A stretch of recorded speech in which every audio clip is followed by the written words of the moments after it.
Hanging. That's right. All right, okay. So, well, excuse my lack of squatting. Sore knee at the moment. So he's here, he sits up for Kimura, for example, like that. So what I'm going to do is push his back leg down. So go back, all good. Walk around me with the camera so you can see what I'm doing. All right. So he goes over here for Kimura like this. Yeah, right. So it can be hard to push this leg down with your hand because his foot's planted. So I use my knee to push it out. There, use your knee to give it a little bump. There, and then it's one step to his back. Here, all right. Once I'm here, come around the front. Once I'm here, I'm going to use my top hand to push the lapel hard into my bottom hand, like this.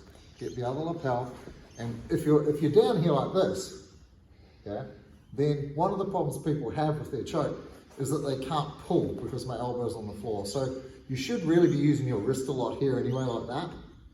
Yeah, but for example, if I have a loose grip on here, right, because I was a little bit rushed, and I can see and feel that there's space here that I need to soak up, and you want to pull more, but your elbow's on the floor. I take my top leg, I lift it up, and I'm going to kick it away from me. That's going to provide the momentum for me to get up on my elbow and put the choke on, right? So watch the choke here, leg comes up, and the choke goes on immediately, right? As you can see, it's really harsh, because he goes from feeling like there's space there to like, holy cow, right? Try not to swear on tape, right?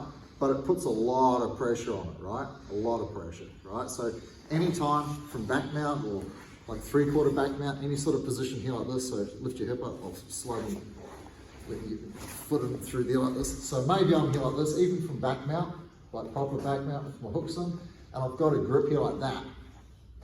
Yeah. So like if I was on the other side, my elbow being in the air, I'd have lots of room. Yeah, if I was like this.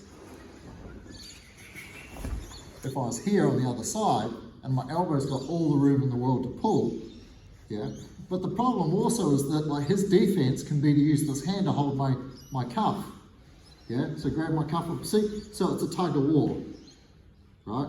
He'd be better off like reaching further up, like behind my elbow with this hand, reach way up and grab the back. Yes, grab the gi, pull that down. Like that, right? So I'm trying to pull, he's trying to pull. So if this happens, what I want is this hand here, I'm going to use my forearm, here like this, I'm going to use my wrist. So it's a smaller movement that he can't stop. So I've got two lapels still, but I'm not trying to pull. I'm going to use my wrist.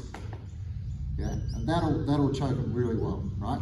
So if I'm here, right, but I'm on the bottom side, yeah, which is great for rear naked chokes, but it's usually traditionally terrible for doing lapel chokes because my elbow is going to hit the floor. So if I get here and I have a loose grip and I want to soak that up, this is when I kick.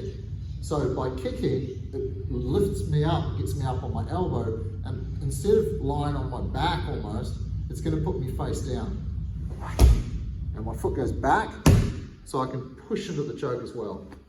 Yeah, so now I'm on top, shoulder really close. Yeah, got that. Cool, enjoy.